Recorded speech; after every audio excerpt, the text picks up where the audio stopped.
I started out the day, frankly, thinking it was just another of 24 times that they've done this. And throughout the day, people seem to think this was different. I mean, it's a different kind of behavior than their usual, and if the police department is changing things that dramatically, people thought that it was pretty serious, something to take seriously, and so I realized that maybe I've got some really good reason to hope.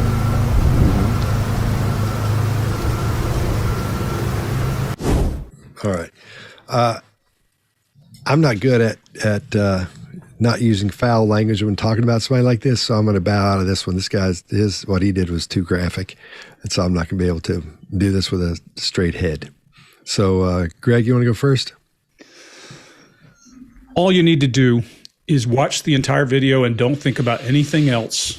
And then when he says there's cause for hope, look at the shift. Here we go again, change in body language. And look at the contemptuous face. Look at that half-sided face. Look at the change in what he has been doing before that. Now we'll go back and look at what led up to that. Well, there is no hope. He knows there's no hope, and that's the reason for the face change.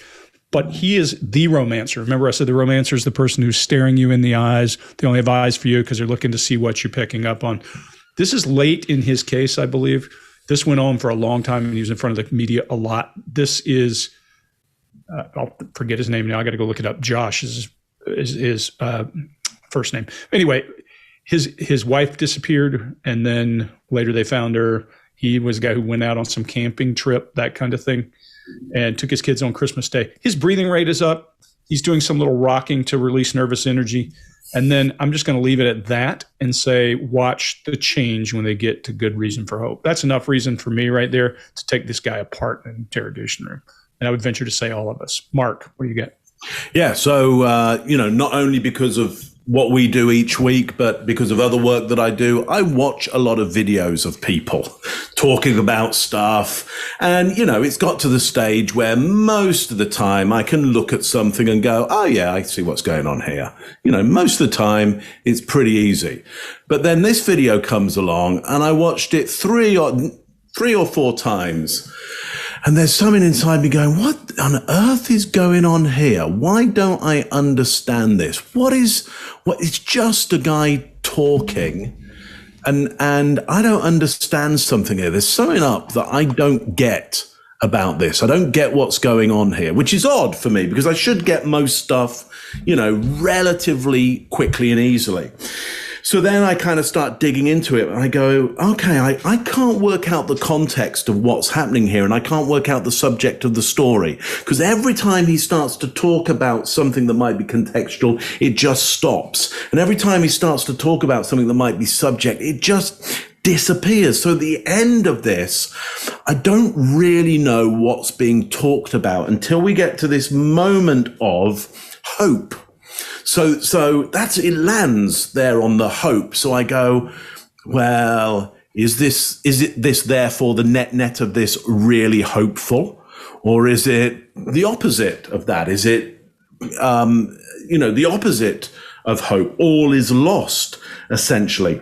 Then we see this either tension release happening in the face, or I think he's saying something and we don't get to hear it. There's some unvoiced thoughts in there. So the net of this is I go, I'm not being led to understand what's going on in your mind here. You're not telling me stuff. There's this thing about hope that you land on, and I don't know whether the hope is true or false. I want to dig into that. And there's also some stuff that you're not telling me, and I want you to tell me what you're trying to say there, what you're not releasing.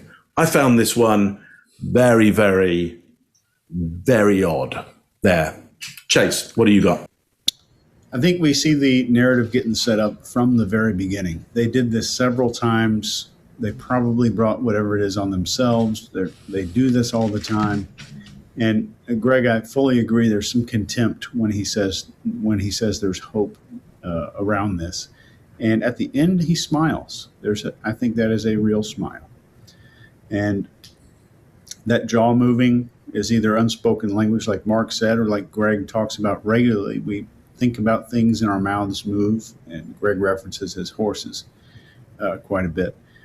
And I think this is where we could potentially be seeing some psychopathy here in this, that there's not a lot of tension here. And just watching this on mute, and if I told you, you're watching that video on mute, and this person is hoping that his wife and kids get found, and his hair is freshly cut, it's freshly shampooed, he has a very clean shave, hasn't lost a minute of sleep from the look of his face.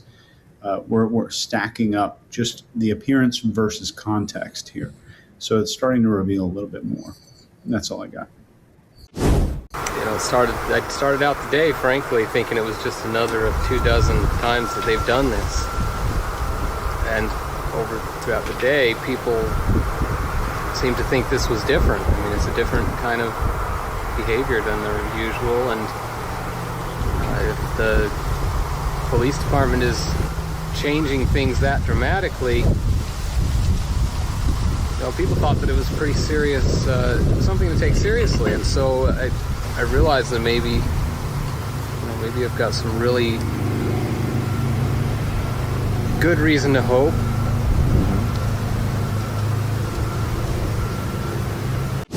If you like this video, get the full body language breakdown and analysis on our main channel by clicking this video right here.